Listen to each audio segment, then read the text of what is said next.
On pourrait se demander si le secteur santé et le secteur sécurité publique sont en opposition foncièrement.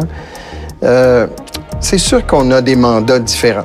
On est souvent situé entre l'arbre et l'écorce. Les intervenants communautaires sont situés entre l'arbre et l'écorce aussi.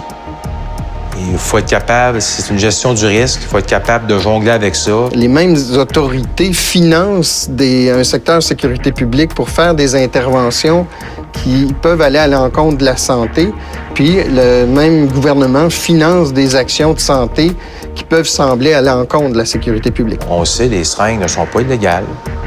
C'est la possession de stupéfiants et le trafic de stupéfiants qui est illégal.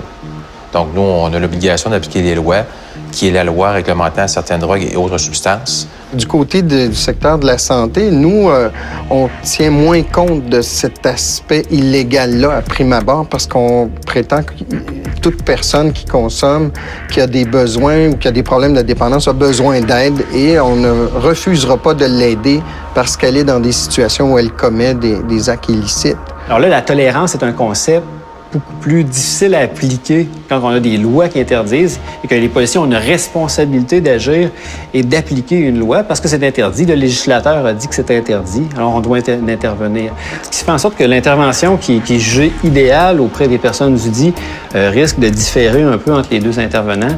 Mais si au moins on est capable d'établir des ponts entre nos deux secteurs dans un premier temps, on est plus fort après pour répondre aux besoins des autres personnes qui sont dans l'entourage des personnes qui font usage de drogue par injection.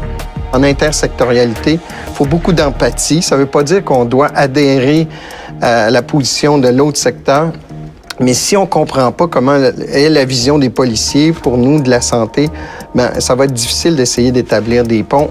Puis vice-versa, il faut que les policiers comprennent qu'est-ce qu'en santé on tente de faire.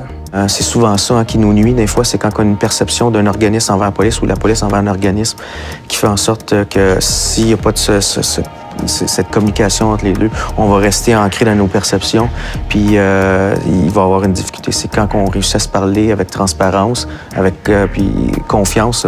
C'est tant qu'on n'a pas de transparence entre nous autres, on essaie de se protéger individuellement comme organisation, on ne réussit pas à aller plus loin. Oui, c'est important des démarches de sensibilisation puis de communication, mais pour moi, c'est important aussi d'élaborer des politiques claires par rapport à ça. On voit ce volonté-là beaucoup plus avec les personnes, mettons, plus haut gradées. Souvent, il y a qui sont plus impliqués au niveau de l'élaboration des politiques.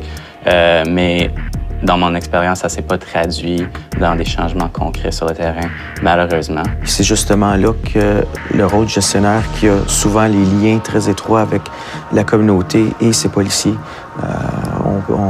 On a là ici une personne qui peut mobiliser ces gens, puis c'est là que c'est important. Si on regarde, les objectifs fondamentaux, finaux, ce sont les mêmes. C'est d'assurer la santé des gens et le bien-être des individus.